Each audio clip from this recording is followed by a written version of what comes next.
So, welcome to the NJThrives Small Business Webinars.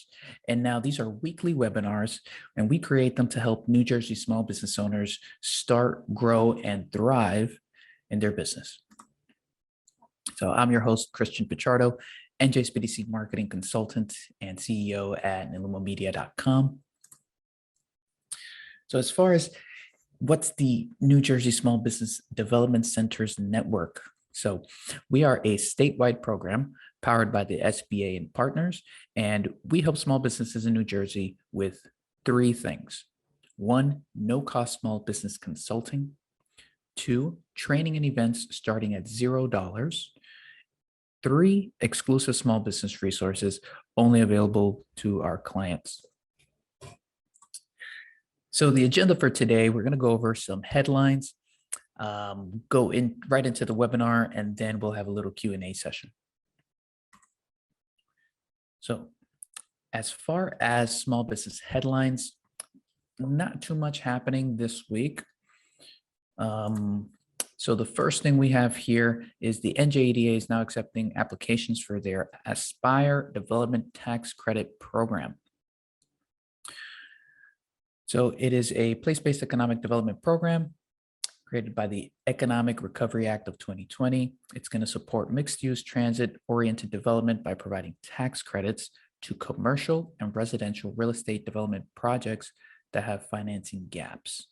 So if you are in the real estate space, if you are a developer, this sounds like great news for you.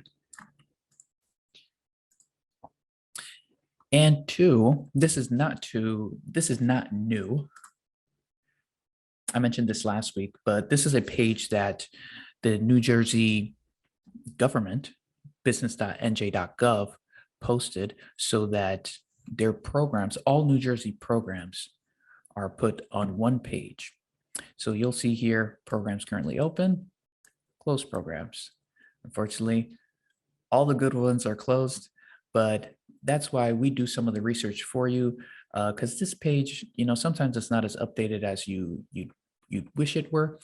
So we take things from the NJDA, from the SBA, we put them all together for you and consolidate the information because of that.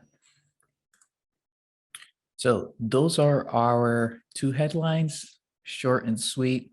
We'll put the links to that into the chat. And now, before we start the webinar, two things to keep in mind. You may type your questions at any point into the Q&A box on the bottom. So in your Zoom toolbar on the bottom, you'll see a bunch of icons. One of them is going to have two sort of conversation bubbles. It'll say Q&A. You can ask questions as yourself, or you can ask them anonymously. Please put them there throughout our presentation. We may or may not get to them during a particular slide, but we'll try to get to all of them in our Q&A session. And number two is please complete the 3-minute survey that gets sent out automatically after this webinar ends so that you can get access to the webinar recording and materials. So with that said, I'd like to introduce Karen Doyle, who's Senior Content Writer at Hiscox, and Dean Wildman, Lead Trainer Developer and Licensed Insurance Advisor at Hiscox. And they're going to show us how to manage risk as a small business.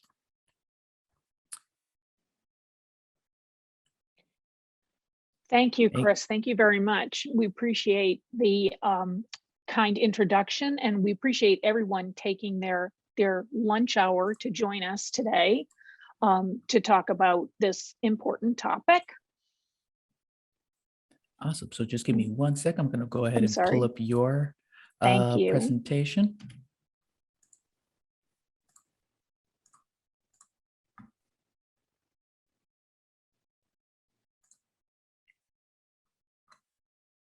Just one moment.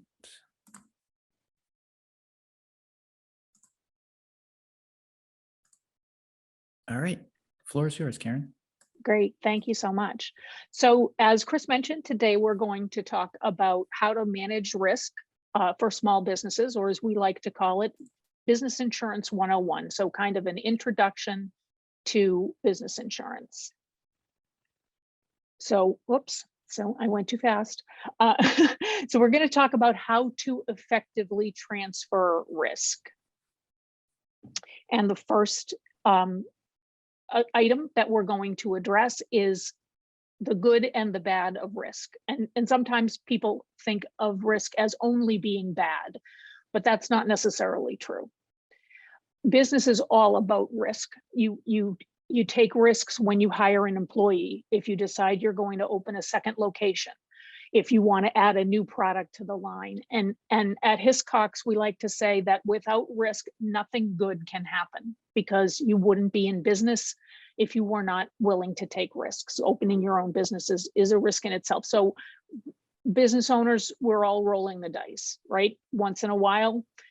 So the important thing is to understand that there are different kinds of risks, and most risks can be divided into known risks, which are things that you can plan for, and unknown risks, which take you by surprise. So if you are going to hire a new employee or open a second location, those are known risks. You can plan for those. You can, look at your financials. You can do some what if scenarios.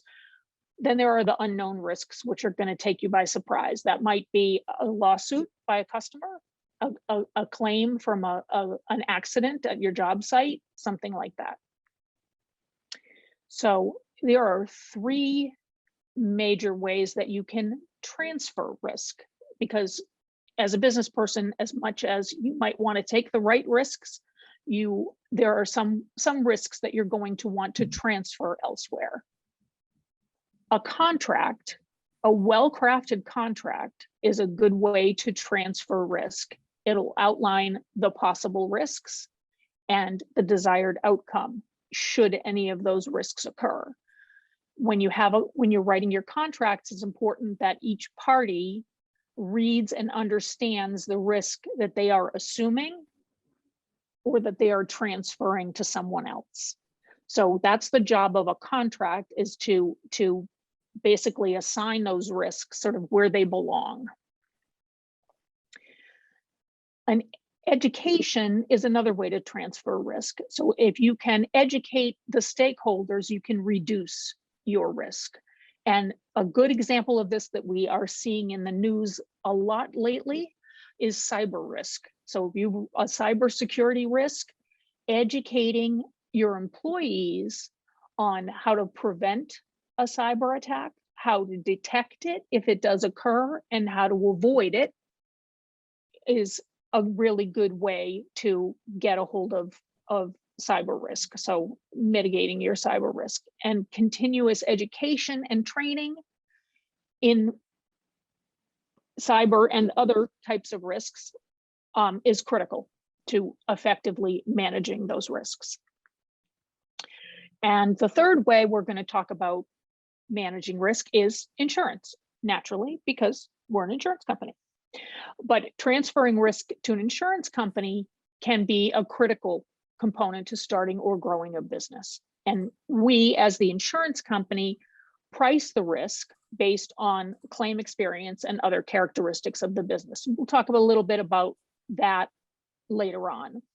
But with the correct insurance, a business can avoid the possibility of a large unplanned expense. So just as your health insurance provider, if you provide health insurance to your employees, just as your health insurance provider sort of spreads the risk over all of the people in the insurance plan, business insurance, liability insurance does the same thing. We spread the risk over everybody. So that's, we price it based on, what's the likelihood of something bad happening, given the specific type of business. So as with any business purchase, you want to do a cost benefit analysis. You want to figure out, is it worthwhile? Does it make fiscal sense for me to transfer the risk, or should I take it on myself? So as we all know, there are fixed and variable costs in business, and most of you will probably agree that fixed costs are better. And furthermore, that a small fixed cost is better than the possibility of a much larger variable cost, which is where insurance comes in. And there's always going to be a trade-off. There's always going to be an opportunity cost or a potential cost to not doing something. And in this case, the cost of not having insurance is something that you want to seriously consider. And insurance is a funny thing because it's the one thing that you buy with the hope that you'll never use it. But if you do have to use it, you should understand that a business insurance policy, a general liability policy, can cost as little as $350 a year. A defense attorney can cost $350 an hour. So that's the best example that I can give of the cost trade-off to having insurance or not. Would love to ask everyone in the chat to put who's surprised by those numbers. I did not know business insurance could be that cheap. Mm-hmm. And how expensive a lawyer. Well, I kind of knew how much a lawyer. Yeah, well, when I researched that, I said I'm in the wrong business. Why did I not go to law school? But but yeah, and we'll talk a little bit more about cost coming up. But yeah, so let's understand business insurance a little bit. First of all, who needs it? Well, you need business insurance if you see clients face to face. And that can be in your own facility or office, in their location, so at someone's home, if you see them face to face. If you provide advice, so if you have any type of situation where you're offering people advice, you're telling them, you should go and do this, that there's a liability associated with that. And also if you're contractually required to have insurance, and this is becoming more and more common, especially, again, we talked briefly a bit ago about cyber risk, but a lot of companies that will require that you have insurance, particularly cyber insurance, if you want to do business with them. So what kind of business insurance do I need? This is not as complicated a question as some people think. There are two basic types of liability insurance, and sometimes you'll hear it called commercial liability insurance. That's the same thing. We call it business insurance, same thing. Liability just means it protects you against if somebody says, okay, that's your fault. So the two basic types are general liability and professional liability, and they cover different things. You may need both, you may only need one. General liability insurance is the basic protection for every business. So this is what you need if you see clients face to face, either at your office or at other locations. And even if you don't, even if you're 100% online, you may still need general liability insurance.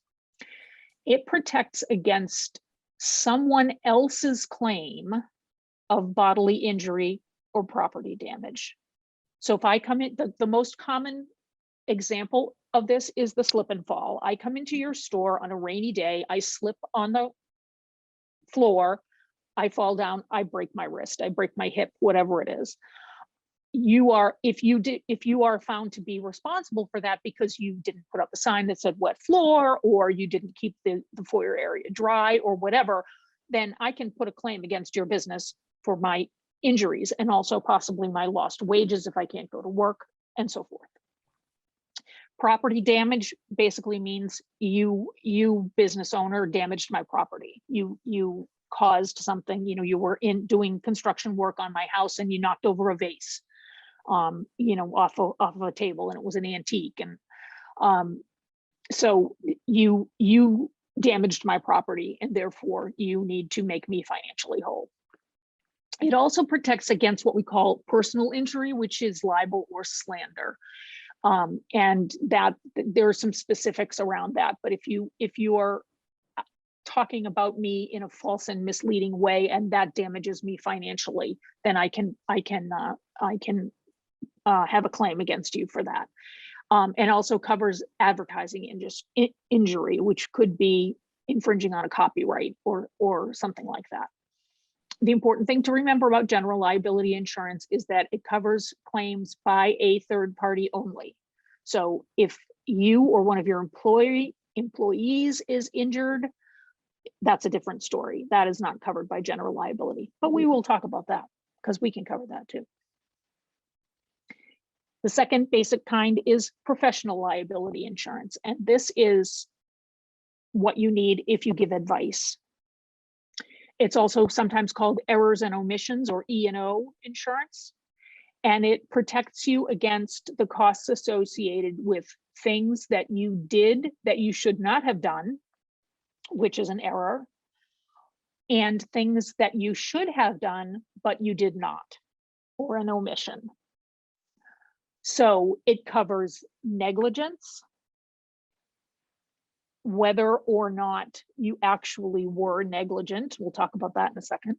Covers your defense costs, and this is where we get into the $350 an hour lawyer.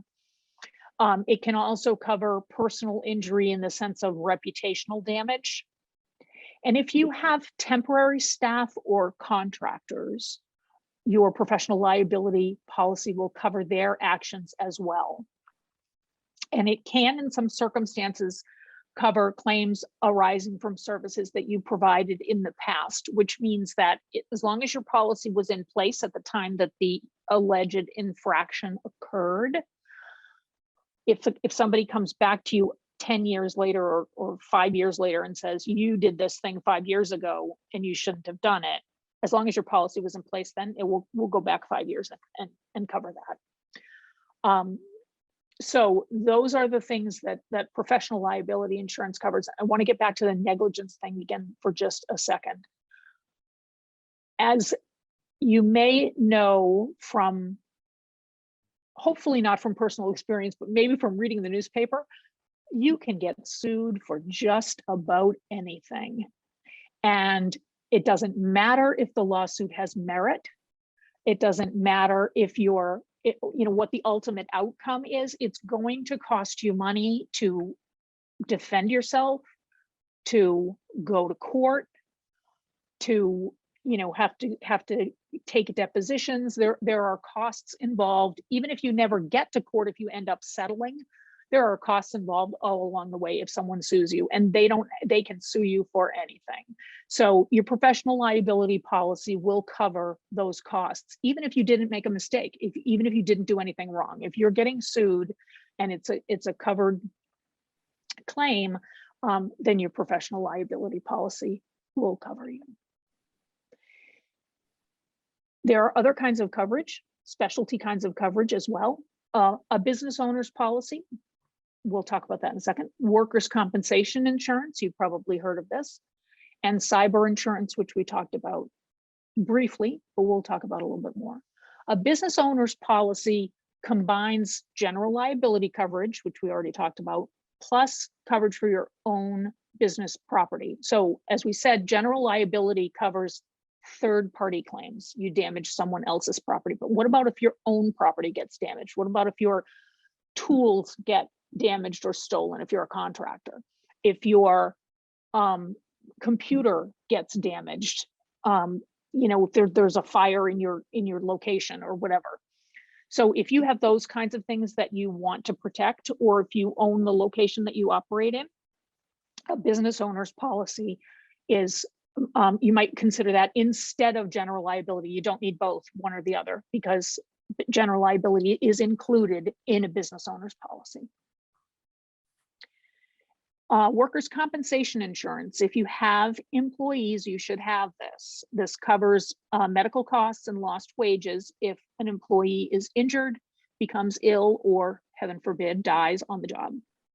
Every employer in New Jersey is required to have workers' compensation insurance unless they can show their ability to self-insure, which is pretty onerous. So if you have employees, you should have workers' compensation insurance. If you don't, there are fines and maybe even criminal charges if you don't carry the correct coverage. So if you have employees, and this is employees, not if you use contractors, pay them on a 1099, that's a different story. But if you have W-2 employees, you need a workers' comp. So quick question. What if you are an employer, the one and only employee in your own company? So sole proprietor, Yep. Yeah. you're Or like as an a S sole corp. proprietor, you're not, okay, but it's just one person. Yeah. You're not required to have, and Dean can confirm this when we get into the Q&A, but it's not required, but you can still get it. So if you were to, if you decided it's worthwhile to, cover yourself for a work-related accident, you can do that, or, an injury, you can do that. But it's not required if it's just you. Cyber insurance. Again, we talked about this a little bit. If you need cyber insurance if you have a website, and who doesn't, accept credit cards, and who doesn't, and store customer or vendor information. So in any of those circumstances, you are vulnerable to a cyber incident, a breach, whatever, and cyber insurance can help you. Now, here's the moment everyone has been waiting for. How much does it cost? Again, the trade-off. You can be sued for almost anything, even if the lawsuit has no basis and it is found to be even frivolous. It's still going to cost you money to defend yourself, whether you go to trial or not. The Small Business Association recently did a study, and they found that small businesses are more likely to be sued than larger corporations. A lot of small businesses sometimes think, oh, who's going to come after me? They know I don't have any money. But nobody wants to take the big guys to court because they know they can outlast them in court. So small businesses actually, there's a greater likelihood that you would be sued than, for example, let's just say a Microsoft or a Google or somebody like. So how much does it cost? If you were a business consultant in Somerville, New Jersey, and you had annual revenue of $250,000, you would pay about $29.34 per month for a general liability policy. This particular policy that I quoted here would have a per occurrence limit of $1 million and an aggregate limit of $2 million and no deductible. And what the heck does that mean? Well, I'll tell you. Per occurrence limit means each claim. So if you have a single claim, we'll cover up to $1 million. Aggregate limit means all the claims under the policy, and typically the term of the policy is 1 year. So the aggregate limit for all claims combined for that 1 year is $2 million. And no deductible, it works just like your car insurance. If you had a deductible, you'd have to shell out, $500 or $1,000 or whatever it is. But in the case of this general liability policy, you are covered for the first dollar. So you're not going to shell out any money out of pocket before the insurance policy kicks in. So that's general liability only. For professional liability policy for the same business would cost $74.52 per month with a $1 million limit. That's $1 million per claim and $1 million aggregate. So max is $1 million, and a $500 deductible. If you think that's too pricey, just like your car insurance, you can raise your deductible. So if you say, okay, I could manage $5,000. If I had somebody sued me, I could handle paying the first $5,000 out of my own pocket. When you do that, now your monthly premium is only $57.50 a month instead of the $74.52. So again, the trade-off, cost benefit, right? Figure out how much you can afford to absorb if something were to happen, and then kind of back into your premium that way. So getting the right coverage, and this is important because you don't want to buy more coverage than you need, but you don't want to leave yourself uncovered either. So at Hiscox, it's fast and easy, and you can get a quote online in just a few minutes. And I'll tell you, I went on our system myself to get this quote for New Jersey, just to make sure that I was talking, giving you a reasonable example. And I don't use the quote engine on our website very often because it's not part of my job, but I think it took me about 6 minutes to get the quote. So it's fast. And it's just, you're just answering the question. You'll know. It's like walking into a store and looking at the price tag of what you're going to buy. There's no, there's no big commitment to getting the quote. If you do decide you want to move forward, you can be covered the same day. So to do it, 3 steps. Go to hiscox.com. You'll see a big red button that says get a quote. Click on that. It's going to ask you some basic information about your business. What do you do? Where is your business located? How many locations do you have? Do you have employees? Things like that. And then when you move forward, you decide if you want to pay monthly or annually, click, and we will email you your policy documents in just a few minutes.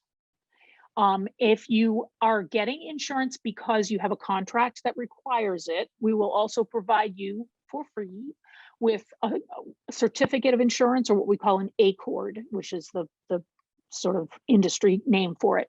And that is just basically a piece of paper that says, I have this much insurance from this company and I'm covered for this. So if you have a contract that says you have to have insurance, and before you can bid on this contract, you can just go online and print that out, or get a PDF and email it to the potential client. Again, in just a few minutes. So just a little pitch for us here, because you're captive. So I'm gonna give you my pitch. Why would you choose Hiscox? We are small business insurance experts. That's all we do. We don't do personal lines. We don't do homeowners insurance or anything like that, just small business insurance experts. We have roots that date back to 1901. Our customers consistently rate us 4.8 out of 5 stars on FIFO. If you go on our website, you can see all the nice things our customers say about us. It's very nice. And we have over 500,000 of those customers. And we offer tailored coverage for the specific risks that your business faces. So again, you're not buying more coverage than you're actually going to need. And that's all I have. So I'm going to give up the floor to Dean, who will answer your questions. Awesome. So I'd like to welcome everyone to, plug in your questions into the Q&A box. So let's see what we have.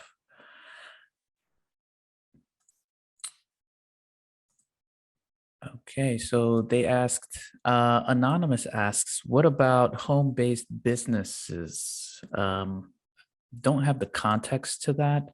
Let's assume that the question is, how do you insure, or how should you insure a home-based business? That's a really good question, actually, and it's really pertaining to the services being provided, right? So that's going to be the #1 thing that we'd really need to know, so that way we can make sure that based on the services, I've got some hairstylists that will have customers go into their home, right? So if you have clients for some reason going into the home-based business, then obviously the general liability, and you'd also want to research with your homeowner's policy to kind of see if there's any specific exclusions for that. Typically, even if you're working from home and don't really see clients face to face, that general liability that Karen talked about, right? Yes, the bulk of it is to cover third-party physical damage, right? If anybody's injured, anything gets broken, it's somebody else's. But also that same policy has what's called personal and advertising injury. So if for any reason I'm advertising my business, somebody determines that there's some sort of copyright infringement, wants to come after me for that. So even if you're working from home, that general liability is definitely something we recommend. And a lot of times I've got people who work remotely, and their clients are still requiring general liability, right? So the professional liability obviously is going to be for the services, right? Based on consulting advice, things like that. So if any point in time there is a client who's unhappy for whatever reason, whether it's frivolous or not, brings the lawsuit, as Karen beautifully discussed, then that would be in place for you for the defense costs, and if there were any payout for the claim. So essentially, we still recommend both for the reasons mentioned. Mm-hmm. So I may have missed it, but do any of those policies protect against, let's say one of your products, let's say a skincare product causes some type of damage to someone's skin? Do any of those policies cover something like that? That's a really good question. So essentially in the insurance industry, it's a business just like you guys are running yours, right? And so every insurance company will have what we call appetite, which is the type of customer that our policy is really designed. And we want to make sure that if you purchase a policy, that it's going to cover you properly. As of now, our specific appetite for anybody that creates an original product, we actually have partners that we work with.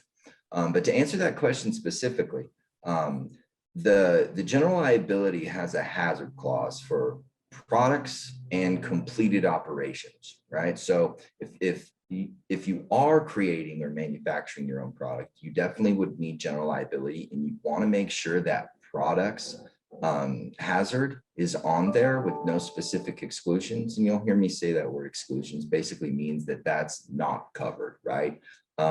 So you'd want to make sure if you were to purchase your policy, or even to look at it now, to check out your exclusions. So you'd want the property and hazard to be included, and that would be in the general liability policy. So that would cover third-party physical damage as a result of your product. Gotcha. And just to dive a little deeper into that, you mentioned products that the business creates, right? So what about the products that they didn't create themselves? Maybe, they bought from someone else so they can sell it. How does that work? Absolutely. So we actually insure a big chunk of our business. We just switched from the brick and mortar retail store to the actual online e-commerce.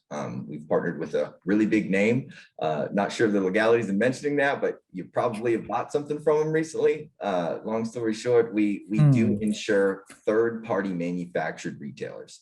And typically those manufacturers will have warranties. However, when you purchase a general liability, as I mentioned, our policy does have that product's completed operation, and there's no specific exclusion if your product that is manufactured by somebody else were to injure somebody. We even do, just to kind of elaborate on that, we do mobile food trucks. So if somebody were to get food poisoning, that's bodily injury, and it's defined as that. So that would be covered as your product making burritos or whatever it is that your food truck cooks up. Gotcha. All right. So Gina asks, if you are an S corp and you're the only W-2 employee, and she's covered by her husband's insurance, does Gina need WC insurance? I love this question. So we don't sell it directly, we partner with it. So my experience with workers' comp is limited. And then also it's depending upon the state. And to be honest, I didn't have the time to research like Karen did, as far as if it's monopolistic, meaning you have to buy it from the state, or if it's kind of a free market for workers' comp. Typically, it depends on the service, to be honest, and the state. First being that the state, what's the regulation, right? As a single owner of an S corp, does the state still require you to have that? A lot of state labor boards you can communicate with in order to determine if you can get an exemption. So that's the approach to take there.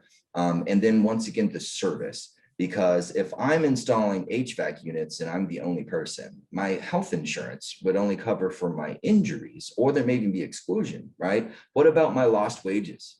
What about the income that's coming in as the sole owner of that business? That's why, depending upon service and state, I definitely recommend that single operators research workers' comp, see what the cost analysis is, cost to benefit analysis, like Karen put beautifully, and determine that. But that would be the thing to consider, is the lost wages, right?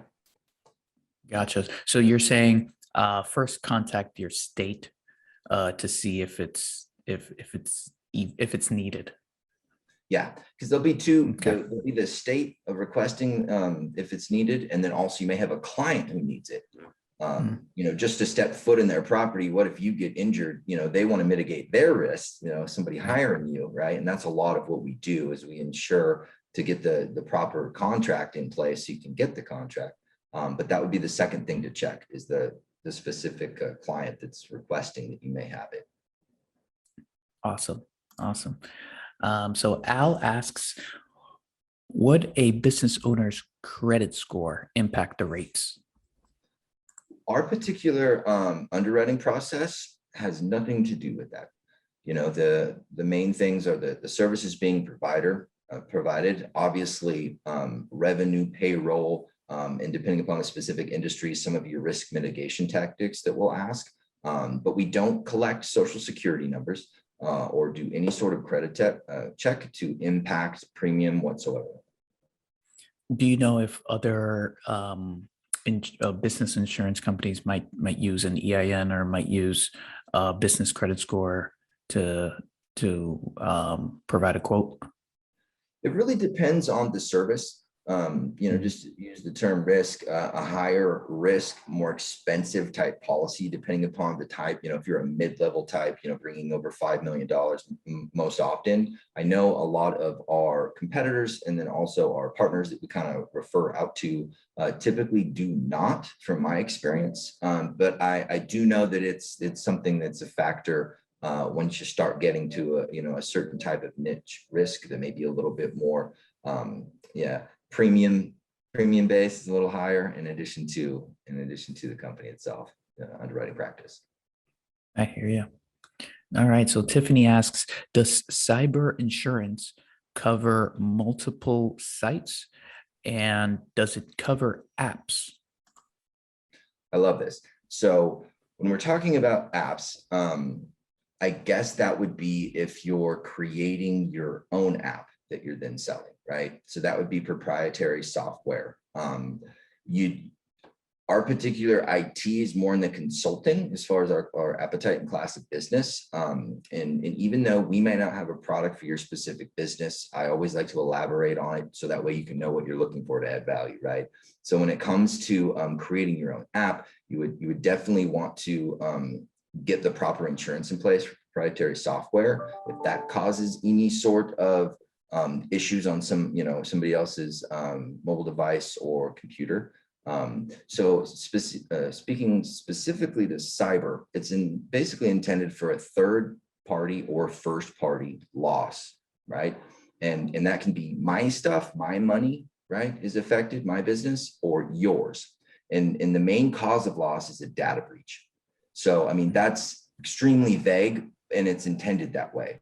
To be honest, cyber is really becoming a much more prevalent and much more requested and needed insurance product. However, it's somewhat of the wild, wild west if you've done any sort of research on it to determine exactly what do these exclusions mean, right? A lot of it hasn't been brought up in case studies, because essentially what would happen is if a claim were to get denied, then it would go up to a jury of your peers to say, does this contract cover this or not, right? So there's been more of those in the most recent in the news and things to kind of determine what does this contract cover. But in essence, the best way to describe it is that it covers first party and third party loss as a result of a data breach. So that would be an app, right? What's the data breach, and then who is affected by that? Awesome. So you may have answered it, but let's say it's an app that you didn't create, but let's say you're licensing someone else's software or someone else's app for your own business. Are you covered, or do you need to make sure that third party person has insurance of their own? Yeah, I mean, everyone essentially, whenever they're getting contracted, or especially if they're the one contracting out, and hiring any sort of vendor, you definitely want to make sure that there's insurance there. And the reason for that is because most policies like ours has a additional insured endorsement, which means that basically you would be covered within their policy. So really, when it comes down to any sort of data breach that they're responsible for, obviously you would have cyber, right? So we would be covered, but then the insurance companies and the lawyers would then determine who's negligent, because that's really what it comes down to. Who's negligent here? And based on the relationship you have with the multiple parties, the insurance companies would then decide who's going to pay out on this. But to answer the question, yes, right? If it's a third party and somehow you're kind of left holding things, if you've got proper coverage, then you're all set. Right. So would you say we should email and save the email where we ask, do you have business insurance? Absolutely. Yeah. It's Awesome. Karen had mentioned, it's called the ACORD form. It's basically a certificate of both property insurance and liability insurance. And it's very common. I'm sure a lot of you guys have had to supply those, but I would start collecting them as well. If you subcontract or you independent contract out, depending upon the coverage that you have, but you want to make sure that you look at the section of your policy that says who is an insured, meaning, you know, employees or even independent contractors might already be included on your policy. But if you notice that somebody's not, to make sure that they have insurance if you're going to be putting your name, right, and they're going to be doing the service. Right, right. So Tiffany also asks, do you need insurance prior to getting your first contract? And I think I know the answer. It depends on the client. Absolutely. Going back to kind of what Karen mentioned about the professional liability and making sure that whenever you started having the conversation about the potential work, right, you'd want to make sure you've got insurance in place, right, just in case. So typically, you know, having the insurance in place prior to the contract, a lot of times they're going to want you to have it before they'll sign up, right? So that's really what our goal is obviously we want to help businesses mitigate risk, but we want to set you up for the next big contract, right? We want to help your business grow. So that's why we work with a lot of our vendors. I actually just got off the phone recently with a big client of one of our insureds, and they weren't quite sure how our insurance policy met their contract. And I advocated on the behalf of the insured to make sure that the communication was there, that yes, we actually do meet these requirements. So that's kind of a key indicator there. Awesome. Awesome. So Joe asks, I have a customer asking for a COI. What do they want and expect to be covered? Perfect. So essentially, I kind of mentioned it briefly. Certificate of insurance is just a gift of proof of insurance. So if I'm going into somebody's house and I'm going to fix their fridge, they might say, hey, before you step foot on my property, I want to make sure that you have proof of insurance if you damage anything of mine, right? So that would be a proof of insurance. Now, a lot of times what they're really after is they want to make sure that you have what's called an additional insured endorsement. And what that does is that for some reason, if they're hiring you and you for some reason cause an injury, or they're hiring you to do a service for another party and there's an error that happens, right? And the client actually comes after the person, right, that's hiring you, that you will cover them. Okay, so a good example of that is a property manager who hires a bunch of landscapers, right? They want to make sure that that landscaper has the property owner listed as an additional insured, because if a rock hits a windshield, if one of the residents, right, has some sort of damage happen, they're going to go to the property owner. The property owner is going to say, well, this landscaper actually is at fault, and they're the ones that have listed me as an additional insured, so I'm covered under their policy. So long story short, they want to make sure that you have coverage, and for some reason, if you're negligent and they get the finger pointed at them, that they would be covered under your policy. Awesome. Awesome. So Anonymous asks, they're asking if Karen Doyle has a phone number, email address. We'll put contact information down in the chat. Absolutely. So Gina asks, my location and service. I guess she was adding context to her previous question. Yeah, I think we missed it. Let's see what the original question was. This was a question about being in an S corp and being the only W-2 employee, but does the husband insurance cover, or does she need her own workers' comp? So she was basically giving more information as to that. She's in New Jersey, provides public relations services, mostly virtual, some in person, program presentations. Do you have anything to add from those details? Since it's not a product that we offer directly, as mentioned, my experience is a little limited with workers' comp on whether it's required in your state. My recommendation would be to go to the New Jersey Labor Board and do some research there and see what they require. Awesome. Michael asks, on mobile businesses, does the general liability cover the vehicle and trailer? That's a wonderful question. So typically a general liability policy will have an exclusion for an automobile or an aircraft. That's pretty standard, right? The policies that we sell are part of what's called the insurance service offices. Is kind of the standard industry standard for general liability contracts. So we do offer business personal property as an add-on. Okay, so business personal property would cover your contents itself, your business property.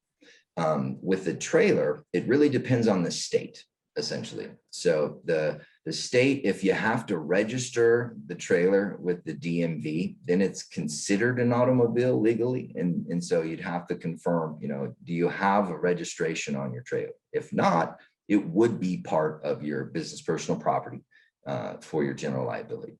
The automobile itself, you would want to research. We've got partners for that, a commercial auto company. This would mainly be if you're going to get out of the vehicle, right? And while you drop a box or whatever you're doing, like your delivery, there's physical damage as a result of that, whether it's bodily injury or property. But typically auto, you'd have to get as a side model line policy. Awesome. All right.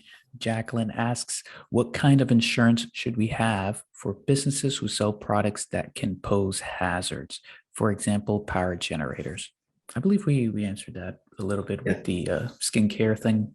Right. It's really contingent upon, obviously, it sounds like you're doing some wholesale distributing or maybe some direct to consumer. I would definitely, confirm that your policy has the completed and products operation hazard, which the standard general liability does, so review your exclusions, make sure that there's no exclusion for products. And then in addition to that, maybe, the communication that you're getting from the wholesaler or the manufacturer, kind of seeing what their warranties are when you sell their products. Typically they'll have something because they want you to sell their products. So they'll have a warranty in place, right? Going back to that contract aspect of the risk mitigation that Karen had mentioned. Awesome. All right, let's see. Bonna asks, as a penny counting small business, will I receive a better rate going to the insurance company directly, or will an insurance broker provide better rates? That's a great question. So typically how that works, we actually went direct to consumer, when we first started. We decided we're going to be the first company to go direct to consumer as a commercial insurance company, which was extremely rare, right? Because businesses can range in risk and services. So it was a big deal when we did that. And so we thought we would be competing with the retail agents, right? The insurance agents, but they actually love our product. So they would, a lot of times, if you go, they will most often quote our product directly, right? Now, the insurance companies are the ones who normally pay the insurance brokers the commission, right? So they will rarely, some of them do, charge a little bit extra for the service of managing the policy. But you don't have to worry about it being, necessarily any more, because they're compensated through the insurance provider.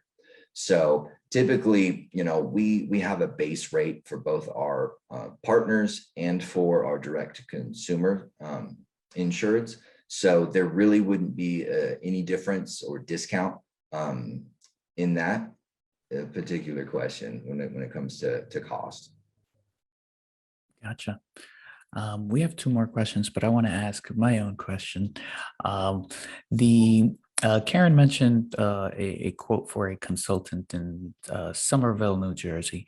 Now, does location play a big part? And I ask that because, there's a lot of businesses that do most of the business online. So there's technically virtual and they don't have a location, right? Air quotes on that. So can you explain a little bit about how that might work? Absolutely. So let's start with the general liability policy. So we do have to have a physical location. And oftentimes the general liability may have a premium impact based on zip code and location in state, right? Something in very busy Manhattan, right? If you're a retail store, would probably be a lot more expensive based on that state's risk opposed to something in Wyoming. And that's all contingent on the service, right? So general liability necessarily would be more premium impacting based on state. The other thing, when we're talking the professional liability for your services, say a real estate agent, for example, that state may have more laws, regulations for that particular industry, right? Which may make it cheaper, right? Or it may make it a little bit more expensive, meaning that anybody who sues will have to pay out a claim more often. So that could affect premium. But overall, the main reason why we need to insure in a specific state is every state has policy conditions that we have to adhere to if you buy a policy, right? And that's mainly the notification of when we can cancel you if we determine that we want to part ways. They have a certain amount of time. So each state is a little different when it pertains to that. But those are some of the factors that would be considered depending upon where you're located. But it's very minimal cost-wise, unless you're in a retail type scenario. Gotcha. All right. So Kimberly asks, can you talk about business insurance and real estate development firms? They say we have project-based insurance policies. What else should I have? Yeah, I mean, so I'll be honest, our particular appetite for developers themselves in the construction industry is its whole other world of insurance. So it sounds like you have per project for general liability as that's being built. Now, if you're doing the actual development, the architectural aspect, any sort of engineering, I would definitely take a look, if you don't already, which I'm assuming you may, look for professional liability, or if anybody were to contract you to do the development, unless you're just doing it all yourself, right? But still professional liability in case you have any sort of service being provided, whether it's communication with the real estate agent or the buyer seller. Professional liability would be something to look at. And there's also some kind of monoline policies for construction type stuff that I would honestly have to research in order to provide a little bit more clarity on that. I know there's a wrap-up coverage and some, under construction type services as well. So yeah, continue to research, but make sure you got professional liability. Awesome. All right. Shelley asks, in fine art, I have to sign hold harmless agreements for every venue I'm in. Do I still need to have business insurance? And what would be the best kind for a single owner? She adds, I have both a sole proprietor business and an LLC in New Jersey. That's great. Yes. So, there's the three type of risk mitigation in contracts is one of them. And the hold harmless agreement is huge. Basically, they're stating, I'm not sure if you're signing or they're signing your contract, but the hold harmless or indemnification is very common. And the general liability is really just in case if it goes to court to have to pay to uphold the hold harmless, that you'd still have to be responsible for. So a lot of times really where the insurance comes into play is the legal costs that Karen kind of explained. So even though you have this contract, if there's any sort of arbitration or anything involving or even mediation involving the who's at fault for this, you'd have to kind of pay for yourself to determine if that contract would hold up. So the general liability is most often the best product for your particular industry. Awesome. Anonymous asks, are settlements paid through a professional policy? Yeah. So if like, for example, we've had some real estate or even insurance agents that purchase our professional liability policy. So, if there is a negligence, if there was a mistake made, right, upon the home inspection that the buyer or seller's agent was responsible for. So not only do the defense costs there, but also if there is a settlement. And a lot of the, we do have the catered policies. If there's any sort of state or regulatory fine, there's sublimits for that would help out with any sort of disciplinary hearing type costs. Because we do our best, but there are mistakes that are made. So in essence, that's what the professional liability is intended to do if there were a claim paid out, is to pay the claim and the defense costs in addition. Okay. Cheery asks, providing construction bid proposals which require insurance? What if it is not awarded? Can one submit a quote to submit the bid and purchase their insurance if awarded the contract? That's really contingent on the client. I love that question, right? Because you're like, I don't want to go spend all this money and buy this policy if I'm not going to get this big job. Now, that's why we encourage to have it in place prior to, so there's not that kind of last minute. However, I can understand, when you're just kind of getting started. For me, the best thing to do is to have that conversation with the client and find out, okay, is this a master service agreement? Is this just what you have all of your vendors or contractors do? Like, I'm a little smaller of a business, or I'm just getting started. What do you absolutely need, right? And the best way to ask that question is to go ahead, purchase a base policy, go to them, say, this is what I've got. Will this work for you? That's what I was advocating on behalf of our insured, saying, this is what they've got. You're looking for people who are doing drastically riskier type vendoring services. This guy's going to go in and fix your computer. Does he really need $5 million, of insurance? So that's the sort of thing that I would communicate with. But what's great about our policy is if you buy it just for the sake of getting the contract, and for some reason something falls out, we don't need the insurance, majority of the time it's pro rata. So you're only paying for the days you have insurance with us. Awesome. So it's 1 o'clock and we've answered all questions, I think. You're getting a lot of thank yous in the chat. So I want to thank you, Dean, and I also want to thank you, Karen, for joining us here. Yeah, we've pretty much reached the end here. So I want to speak a little bit about what we have going on next week.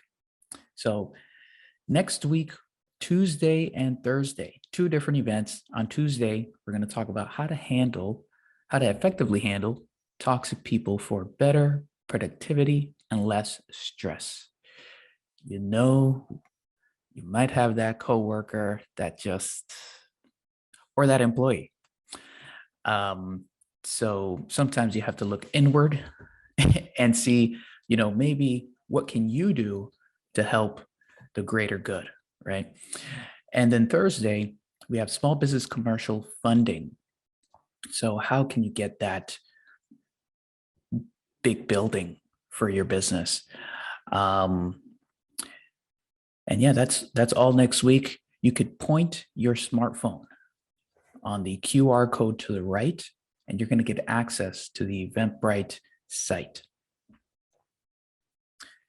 And now, just a little tidbit before we go, talking about all this liability, I have to say this, that legally the NJSBDC network is not endorsing any company. It is up to you to do your own due diligence and research for what is best for your business. So that said, we are the NJSBDC. We've helped 13,000 plus. It's probably closer to 15 now. We've helped them grow with no cost business consulting, training and events starting at $0, just like this one, and exclusive small business resources. If you want to get started, you can go ahead and point your camera on this other QR code. And this one's going to give you the links to absolutely everything we have going on. But if you're ready to go and would like to speak to a business consultant, go ahead to the link on the bottom. We'll put it in the chat as well. njsbdc.com/request-counseling.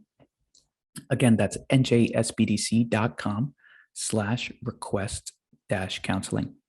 Again, I want to thank our speakers today and thank you all for coming. And I will see you next week. Have a great weekend, everyone.